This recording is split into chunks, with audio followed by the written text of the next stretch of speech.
education is not power, but knowledge, truth. And so when you look at money is not power, education not power, but information is power. And if I give you bad information, you have bad power. And if I give you bad information for 2,000 years, you start doing educational books on that bad power, which you thought was the truth. And that's why it's so important today to have shows like yours. And when my wife called me and told me that you called for the show, she said, "Isn't that the guy you said you like so much?" And so I thank you for being there. I mean, when people hear you, you make it sound like it's easy, but a lot of research goes into it, a lot of things go into it, and then you make it easy for us. Once you find somebody you can trust with information, then all at once, then it cuts your research time down. I got people I can call, or they can call me. I don't have to check it. And that means there's, I got 4 people that do nothing but read. I said, no, don't worry about that. Let's do this. One interesting thing, I had all the data typed up on cancer and soy product. Mm-hmm. And the scientist lady I gave it to, I said, I need you to type this up because I got to go to Budapest.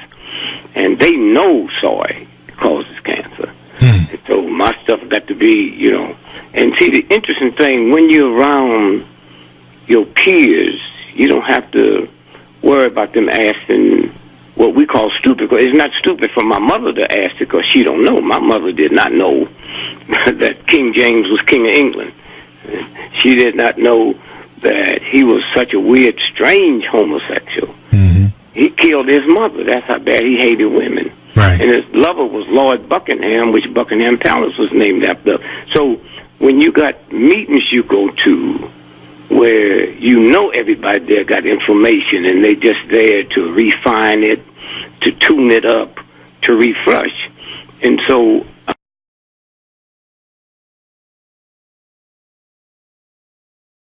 man. And I remember when I was old enough where I understand people talking, I would hear Mom and Grandma and Grandpa talk about, Reverend so-and-so is gay. I didn't know what a 5-year-old know. The choir director is kind of funny. So I'm saying this to say this. When we hear this discussion now about black ministers, it's just a new group of black ministers. Everybody in the Baptist church damn near know everybody in there who's gay, from the choir to in the pulpit and the whole thing. And we never hated up on them. There was never no conflict with them. It never said you sit over here or sit over here. And so we knew the entertainers that was gay. That didn't stop us from buying their record. The gospel folks, we knew who they were. And so all at once now we had this weird, strange thing with these black folks. And then when President Obama came out for same-sex marriage, right, and then the preachers, and then you start hearing these talk shows where, well, how bad is this going to hurt him doing that? Well, let's look how bad. I never heard a preacher in the black community tell people that drinking is godly, drinking is spiritual.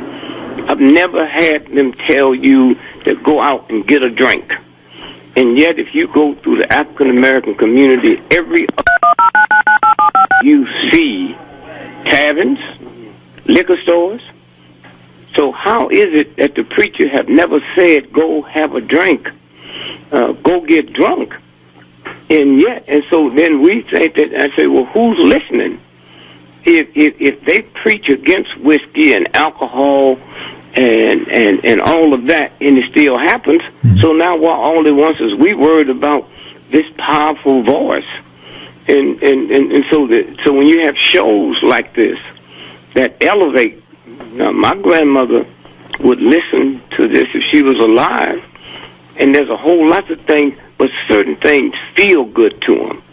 And so you look at black folks' names. Who would have ever believed that Elijah Muhammad would have the power to talk to non-Muslims? That radio show, probably the strongest voice in the black community. All your stations was owned by white folks, but they had black stations for that market. Yeah. And so consequently, what happened is when he said pork is bad. Now, look, I got a grandmother, grandfather, mother. Listen, they would never touch pork. They would never be part of a Muslim system. They Baptist and Jesus, and they don't want nothing but Jesus. They don't want him black. They want him white. They don't want him with nappy hair. That's them. But they listened to a man that wasn't talking about Christianity. And they stopped eating pork. They talk about, I got to go over here and give me some of these beef ribs. And so consequently, when you think about the effect he had, and then look in the black community, Muslims stand on the corner. They're not dealing in drugs. And to show you how perverted this system had made us, how many churches have invited a Muslim to the church to speak with pay to talk about how did you all do it. I can see if you left the black community and moved someplace, but you stay there in the black community. Nobody robs you, not because they scared of you, because of your demeanor. You got no bumps on your face. You got a suit and a bow tie in the summertime, and I don't see them sweating. And so consequently, when you stop and think about what you can do, it takes time and time and time and time. But along with that, people are changing. People. I look at the Willie Lynch letter, and for those of you that don't know about it, I think you should have somebody hit up on the internet if you don't have one, and pull it off and read it. Yeah. I've actually read that on this show before. We're talking to Dick Gregory. It's Flow of Wisdom Radio. I'm Sean Anthony, your host. But go ahead about the Willie Lynch letter. The Lynch letter come out the CIA headquarters. That's 1960 lingo. Now, there's a whole lot of people who don't know it, but for those of us who's been out here and know how they trick, you say, wait a minute, white folks didn't talk that way 300 years ago, and yet they got black folks swaying by it. I don't understand that. I mean, if a black folks are lied just to get some sex, what do you think powerful white men to do to control the whole planet? Okay? and so consequently, if you listen to the dialect that was used, back then, man, they were still speaking that old poor British, bah, bah, bah. Yeah. Matter of fact, Mark Twain was the first writer in America to get away from that old English dialect.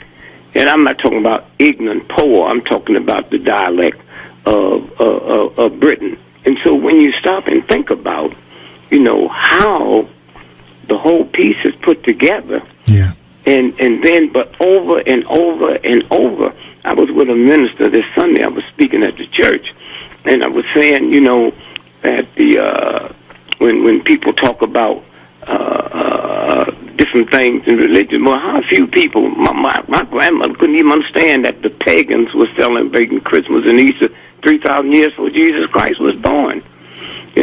My mother, God bless her heart, she just is precious and peaceful, and you think, if she walked in your radio station, you think God spit her out. But if you tried to explain to my mother that Jesus Christ wasn't a Christian, she would stomp you to death, man, because her ignorance to that is she didn't know. Yeah. Well, we've talked about occult holidays on here numerous times, being that, especially Christmas, Easter, all of these holidays that are celebrated, especially in the churches, the black churches primarily, they all have a pagan origin descent. Well, now, let me tell you something about paganism. Do you know most folks don't know that paganism ain't no voodoo or hoodoo? It's just like the word voodoo. That's a French word that when the scientists went in after Napoleon's great army was beat up in Haiti, they sent the scientists in and said, let's see if we can figure this out. And they found out a term called Uncle Tom, that's shape-shifting. And the French scientists called it voodoo. And if you just fall in on it, you think voodoo scared. No, voodoo in French means spiritual atom. You can't see a spirit and you can't see an atom. And so the question I ask people that pagans, what country were they from? Why do you think we don't know what country they came from? It's a reason. They came from Africa. And what you said is rooted on paganism. Well, if you drop the fear and that part, Christianity, as we know it in the white world, came from pagan. They just twisted it and made it white. Yeah. And so and so consequently, when you're struggling for your life and struggling to survive, you don't have time to reach back and talk about history or talk about this. You have breakaways that will, and then they'll break away and they'll break away, and then all at once one day, I never thought I'd see a son. We thought, me and my old lady thought we was cool, man. We named our children after we woke up African names, huh? Ayana, Johanse. And he said, no, Johanse ain't enough. With respect, he changed his name to Johanse Machiavelli. He don't want no white slave master's name. And so when you stop and think about all your Jewish holidays, they coincide with ours. They just make it Jewish. And so they can see through that. You know, I go to China, go to the Christian community, and Jesus Christ look Chinese. I go to the Japanese community, Jesus Christ look Japanese. I go to Brazil, Jesus Christ, I come back to America, go to black church, he a white boy. And so my mother did not know that Christianity did not happen until 100 years after Jesus was dead. She didn't know that. And that's why she thought Jesus was a Christian. She didn't know that Jesus' brother James was killed the same way he was. And so consequently, shows like this here that put it out, you're going to get all kind of negative stuff. And I listened to Creflo Dollar. The news broke about him, beating up his daughter. Isn't it a shame how the media just manipulates? No, look. Let's don't be fun. We talk about how they treat Obama. They killed Kennedy, man. Who you think you are? The movement, it's always been nasty. It's more nasty to us, but it's always been nasty.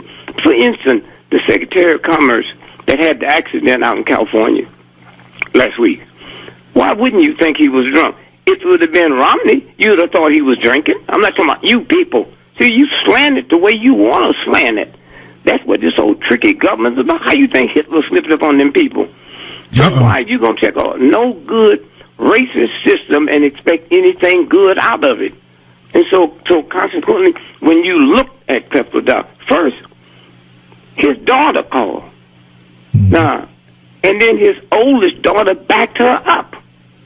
And so my whole thing is, I raised 10 children, and I would never hit a child. Now, you got black folks that talk about, well, I heard a woman, when she heard me say beaten, they got fantastic research. And, brother, when I pulled it, it's a Chinese woman at the University of Chicago that pulls that part. They have proved scientifically beyond the shadow of a doubt that 98% of your hardened, violent criminals and sex maniacs, all of them got beatings when they. You see, if I'm your daddy and I hit you, when that go up to the brain, it don't say good hit or bad hit. If you ever get hit around your eye, there's a thing that swells up called a hickey. And that is to protect your eye in case another blow comes. So that the brain inside just know, and it shoots all kind of chemicals through the body. Let me tell you something about fight or flight.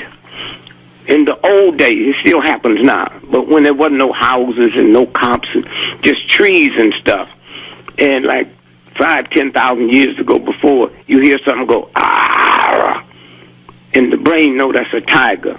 Mm-hmm. And so automatically, fight or flight comes in. Now, years when I heard people say fight or flight, I mean, you can run or you can stand back and ball up your... No.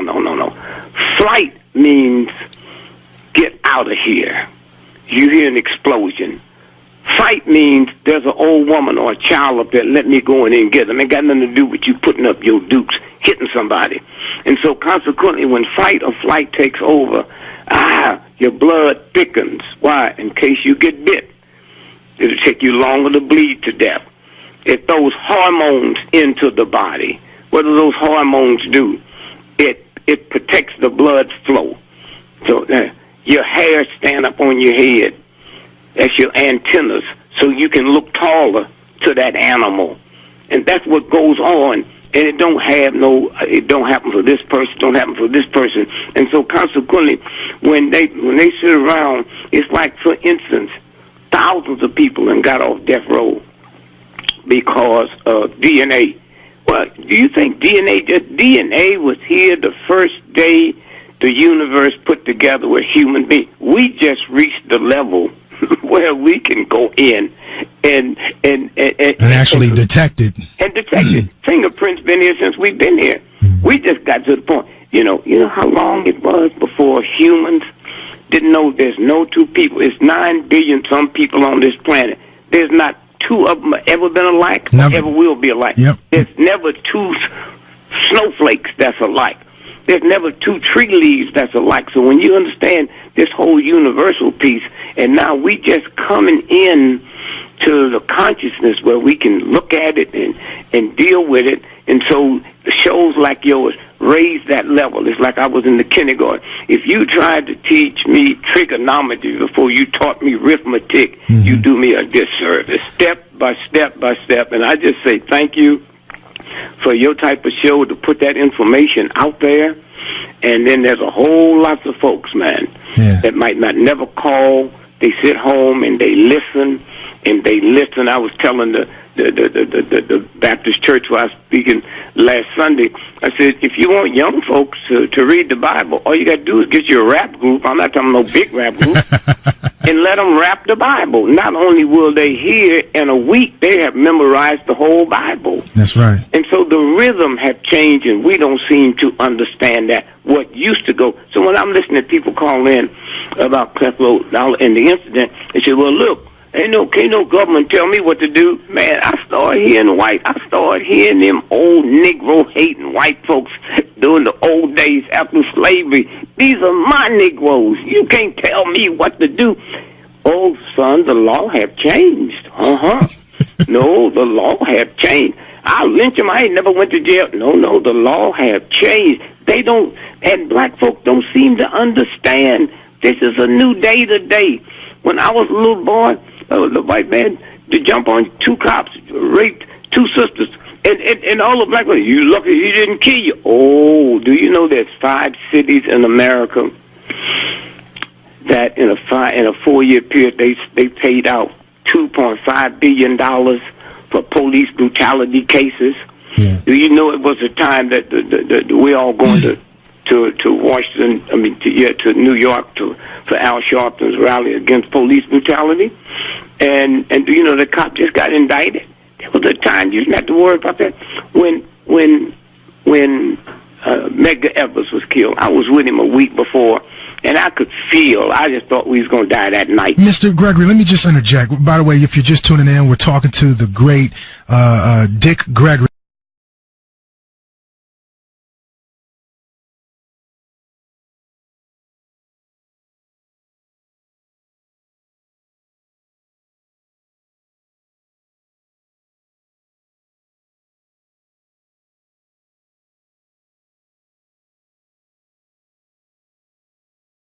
Yes. It was very compelling. But I want to go back to Martin Luther King. Before we do that, let me just finish this real quick because it's important. Della Beckwith killed him. Now, he had to get a lawyer. Out of all the property the United States government could build a post office on, JFK administration bought Della Beckwith's property, and that's where he was able to get the money to pay the lawyer and was found not guilty. Now, a couple of years ago, they retried that case, and he's in jail now. And so, or he's either died in jail, but he's in jail. And what I'm saying is that things have changed. What used to, you don't work now. When I was a little boy, a school teacher, if you was a woman, you couldn't be married because you get pregnant and be time out of school. If you was a woman worth $10 million, not a black woman, if a woman in America $10 million, you couldn't go buy a car or get it financed. You had to get your father, your brother, your uncle, or your preacher or the priest to sign for you. You try not selling a woman a car now because she's a woman, and you will be in a tremendous lawsuit. So I'm saying it's the same thing about all that old beating up and all that hitting children and all that. And finally, before we get in there, had a woman call me and she said, Mr. Gregory, I ain't never found no disagreement until now.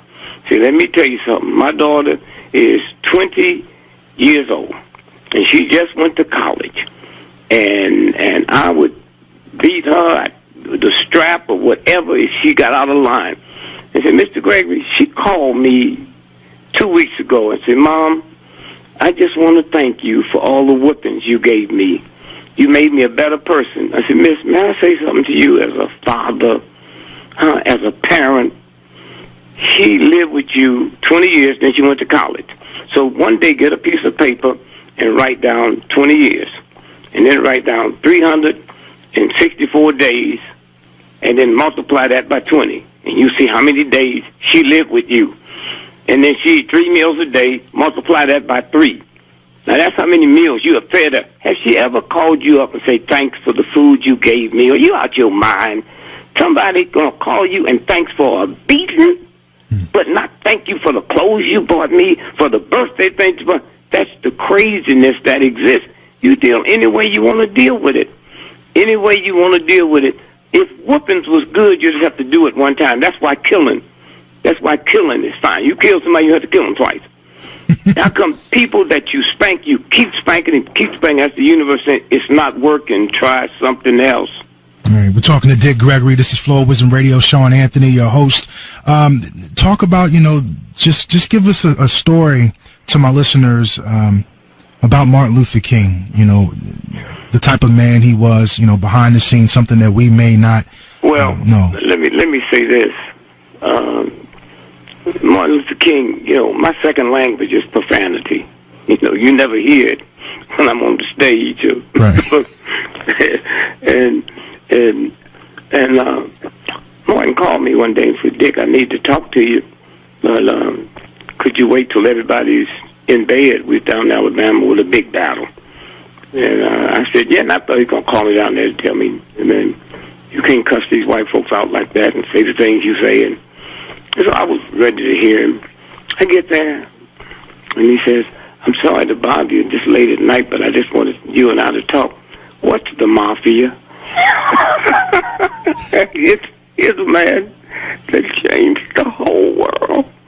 He didn't know what the mafia is. Why not? He was in Atlanta.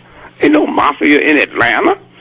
I said, Doc, the one group of people you won't shake up more than these rednecks is the mafia, because they got a grip on this country, and they decide who's going to do this and who's going to do that, especially when they control these unions. Now, King was a meat eater. He'd eat the booty out of a cow. Ew. Okay. Now, let me tell you why I'm telling you this story. Okay. I'm at the Worldwide Vegetarian Conference, and there's about 20,000 people there. I'm the featured speaker, right? And I said, how many of y'all in this room are aware that Hitler was a vegetarian? And you heard people moaning. Now they listen to me because they know I'm not going to lie to them. Mm-hmm. How many of y'all know that Hitler never cussed? How many of y'all know that Hitler never drank? How many of y'all know that Hitler was bed every night 90 minutes after the sun go down? That's universal law. I said, listen, now let me tell you something. I'm around vegetarians. Matter of fact, more people understood vegetarian after I wrote the book. And I became a vegetarian, and I never heard of it before. I just saw a Mississippi sheriff kick my wife when she was 9 months pregnant. And I wanted to make believe the reason I didn't do nothing was because I'm nonviolent. And then I decided, okay, then that means animals shouldn't be killed for my dinner. I was just teasing myself to get off the spot for watching that man kick my wife. And the right thing, because if I'd hit him back, who knows how many other folks would have died down there. Right. And so consequently, when I became a vegetarian, I thought that you needed protein. And I thought you just get supposed. So I started eating Knox gelatin. I didn't realize Knox gelatin come from horse's hoofs. Pork, right? Pig. I didn't know that, man. Yeah. You know, and so consequently, I stopped. Now, as long as I was a meat eater, I didn't weigh nothing but 130 pounds. When I became a vegetarian, man, I went up to 360 pounds. Because I kept eating. I eat 6, 7, 8 times a day because I kept worrying about where I'm going to get the protein. And then a brother asked me, well, yeah, how come you don't eat no meat, Negro? I just said, what'd you do for protein? And then with love, I said, you know, it's a lot of protein in a steak. Yeah, how come you don't eat steak? And I said, because cows don't eat steak. And the bell rang in his head. I said, wow. I said, yeah, the meat you eat don't eat meat. You don't have to eat hair to grow hair. You don't have to eat kneecaps to grow kneecaps. There's certain things that's manufactured in your body if the order is right. Now, I say that to say, so I was telling some vegetarian friends of mine about King, and I said, I have never met a person as loving, as kind, as peaceful. He didn't say one thing on TV, and when the cameras left, yeah, them honkies, man, who they think they are. He was always that even, lovable, peaceful. So I said to them, so if you understood King and the people that understood him and know how much he liked chicken and know how much he liked pig and that, then you realize you got to do more than just change your diet, okay? You got to change something inside with a compassion. Now, to get to your question, when you look at King and know his peace, then you know there's a universal power. Somewhere, if you didn't know it then, I tell you why. King was a Republican. Right. His mother and father was conservative. His grandmother and grandfather was right-wing conservative Republicans, okay? So everything King did to change the world, he did not learn that at home. Them old Negroes wasn't talking liberation. Man, when you talk about all them black colleges and all that, they wasn't talking about liberation, man. They was talking about go get a good education, get a PhD, and prove to white folks that why do I got to prove a bunch of stereotypes you come up with? They never, not once did King hear liberation when he was in Morehouse. Not once did he hear it at home. Where did it come from? Where did that liberation theology come from? That's the King. And King was not killed because of racism or prejudice or segregation. He was killed because he became the first black in the history of America to get in a position to determine public policy. And that's what took him down. But when you think about him and you see him, and the way he smiled, the way he, oh God, he was a comic that you love to have 10 million Kings in your audience, but he was, and you can see, you know, the civil rights movement. 98% of the people in the forefront of that movement had Reverend in front of their name before they had PhD, you know, and so when you look at that black church and Pentecostal Sunday, let me tell you something that's so from the pagans in our spirit. Pentecostal Sunday, the slave owners, it comes like 40-some days after Ash Wednesday, it's Pentecostal Sunday. Black folks didn't have no calendar. Something in their spirit they knew. And them white folks look at their demeanor and knew they could not keep them on that plantation, and they would stray 200 or 300 miles away and singing to celebrate Pentecostal Sunday. And in New York City, where they would gather, in New York State, in Albany, and right now where they gathered is the Albany State Capitol. In New York City, where they gathered is the home where the mayor stays. So there's something so spiritual about those areas that we knew it in our heart. Nobody had to teach me when it's hot outside or when it's cold outside. And so that, and King, you know, the people people, I laugh at people now. I say, well, what about these black folks attacking President Obama? Well, they attacked King, man. Negroes was attacking King and Malcolm and Elijah Muhammad. I mean, Malcolm attacked King. Who do you think you are that you're in society, and because you got a Negro in the White House that somebody else can, I got a right to be crazy. I might be but that's not racism. When you look at these white folks that treat this one different from the rest of them, then you got a serious problem. And I'm thinking about here, I got a black president, the most powerful human being on the planet, but he can't go to New York tonight by himself with nobody with him and get a cab. But some old murdering white dude who can kill 30 children and escape from death row, he can get a cab. When you think about here, we got a black man in the White House, but haven't got one in the Senate. Since when did it get easier to become president of a state, of a country, than to be a senator? And so you see this whole thing, and what white folks is doing now, they say, well, the Tea Party is racist. I don't believe that.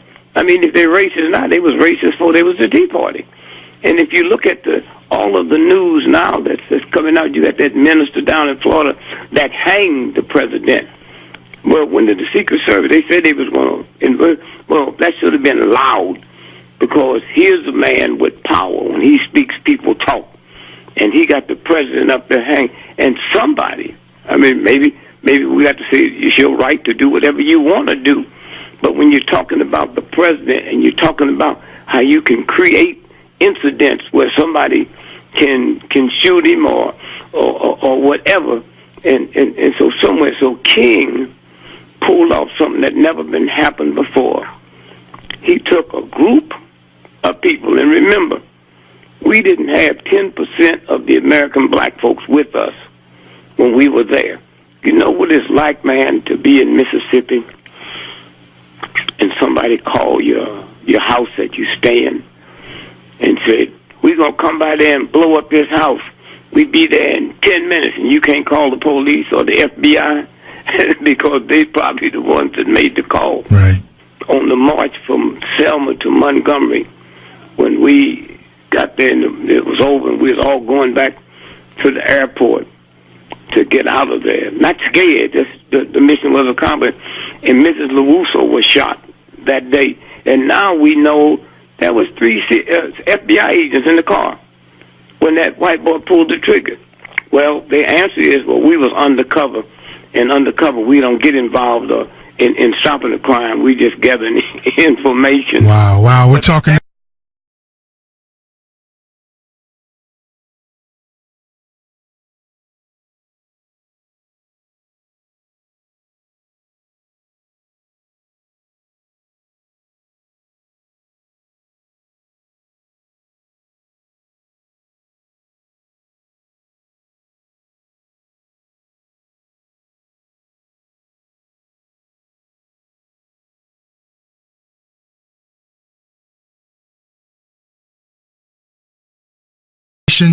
but sure. But he did pass, correct?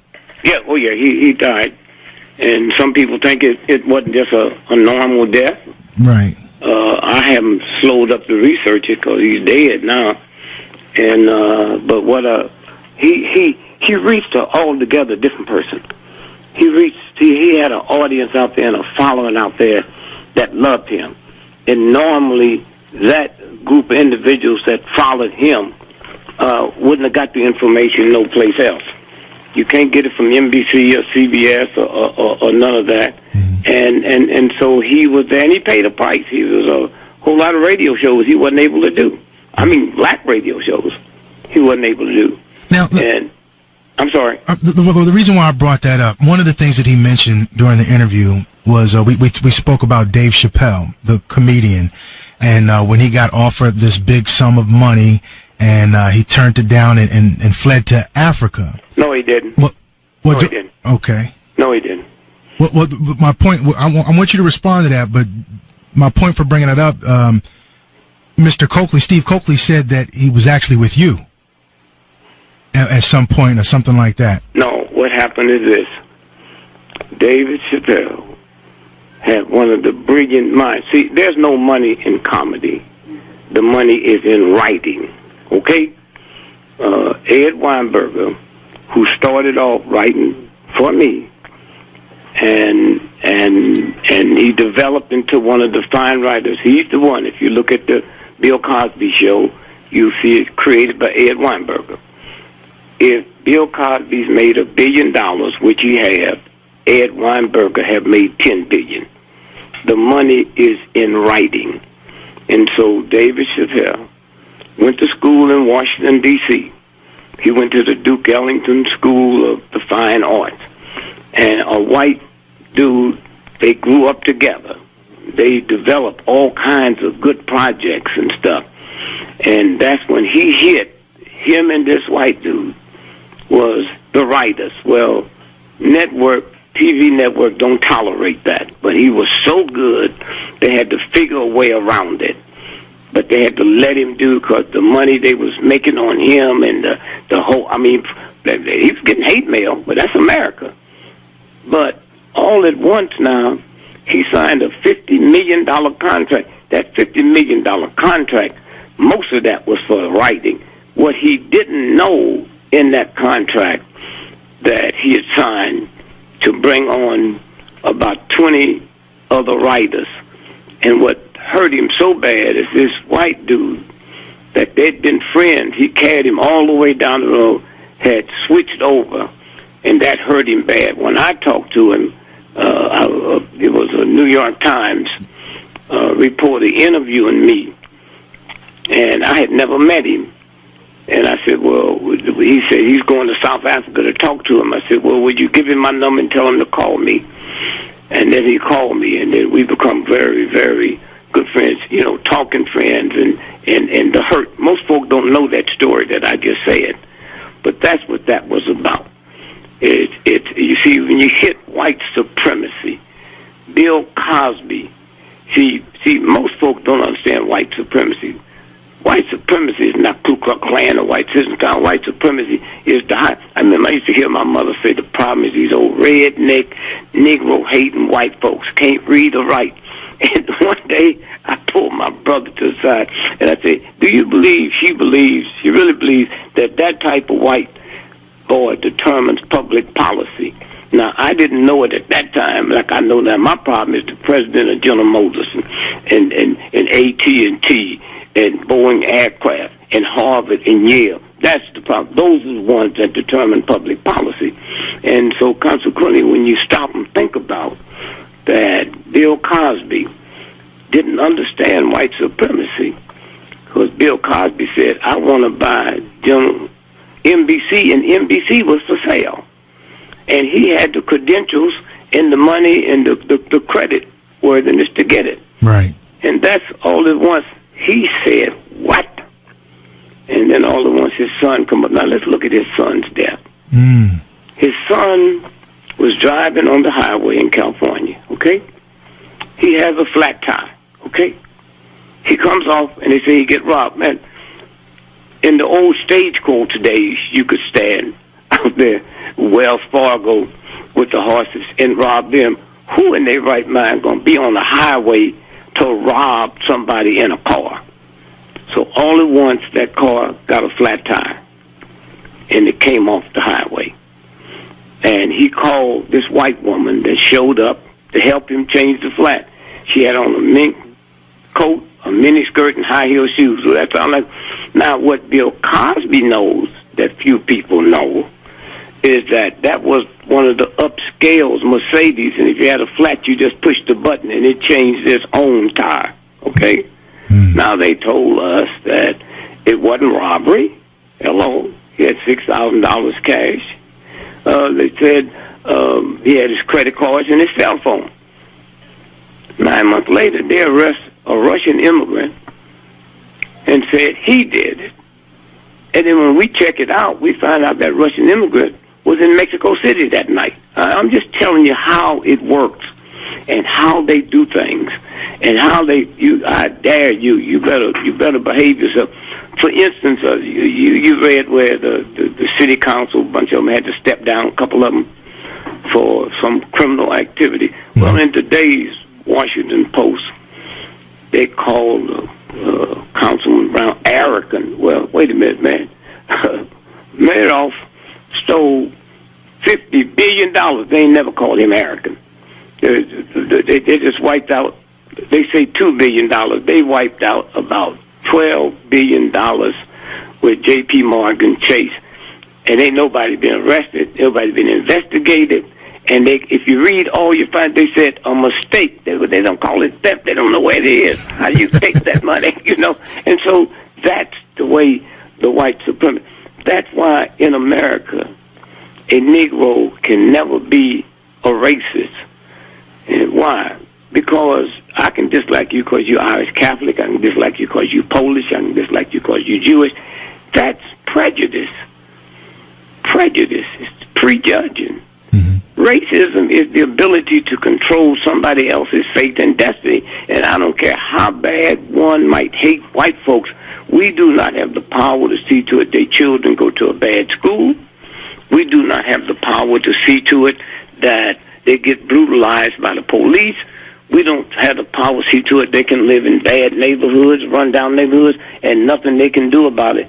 And so when you look at racism, the ability to control somebody else's fate and destiny, and then you start seeing a whole different thing. But there's some very interesting stuff that's coming out lately about, you know, the American have their income have dropped 40%. Now think about this. This didn't happen under the president. This has been going on for the last 10 years. 40%. That's what you're looking at. And that's where Roosevelt was brilliant during that first Great Depression when he said there's nothing to fear but fear itself.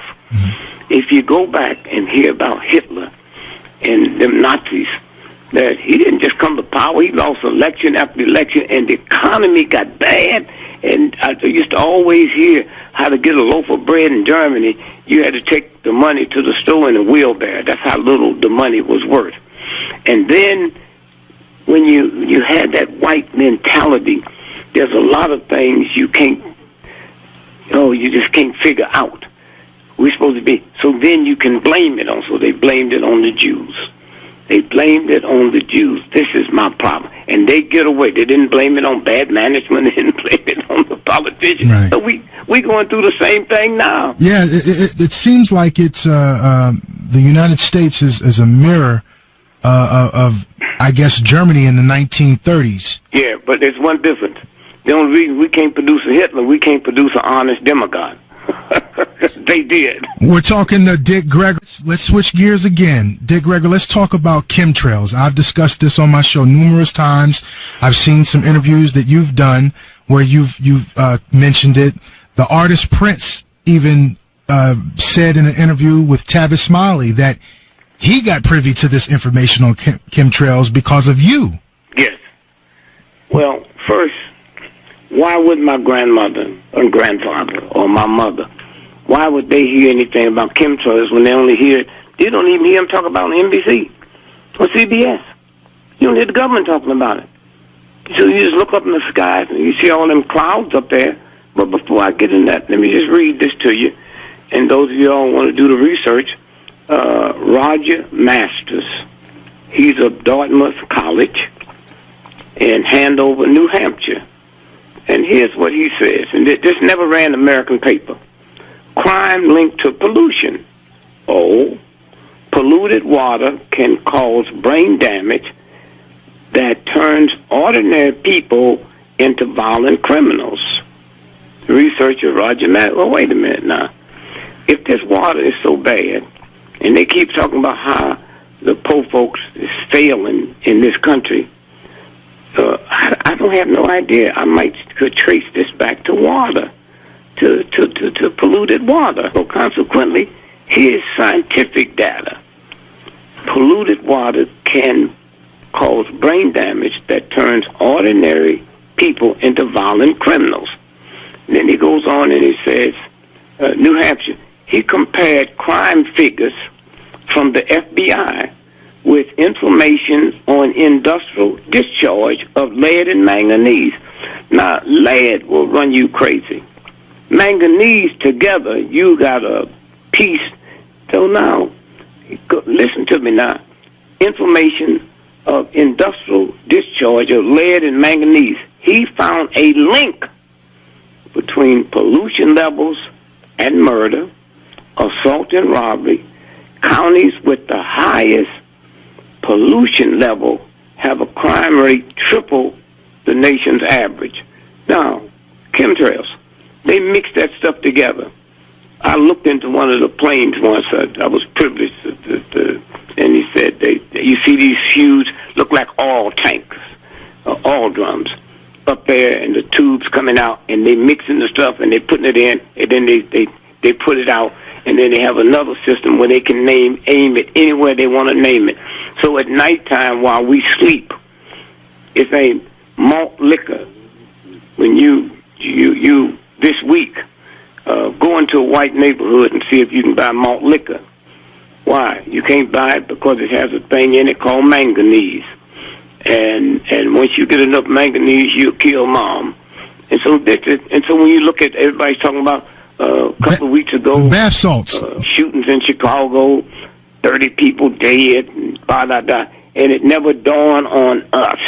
But it's the same thing. The Jews did the same thing.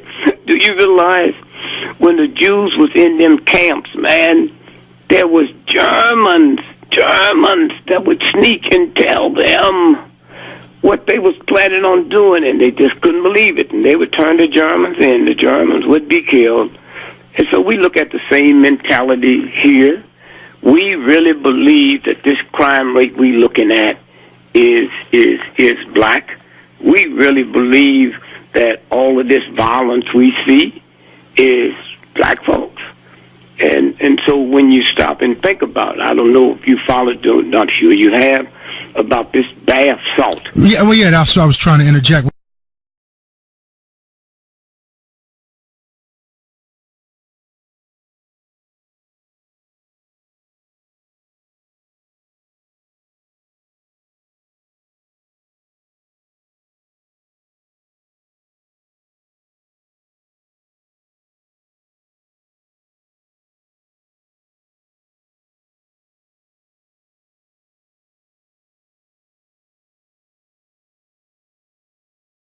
So, and so now we see it. Remember, salt was here before Jesus Christ was here. So now what are they doing? The interesting thing is the quietness of the government. First, you had an incident in Florida where the cop went in and this guy was eating the brains, the face off the guy, and the cop said he growled at me and the cop killed him. Now, here, the news broke,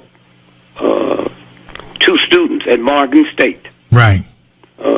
Now, what they didn't tell you, they were African students, but they live 2 counties away from Baltimore, Maryland, where Morgan State is located.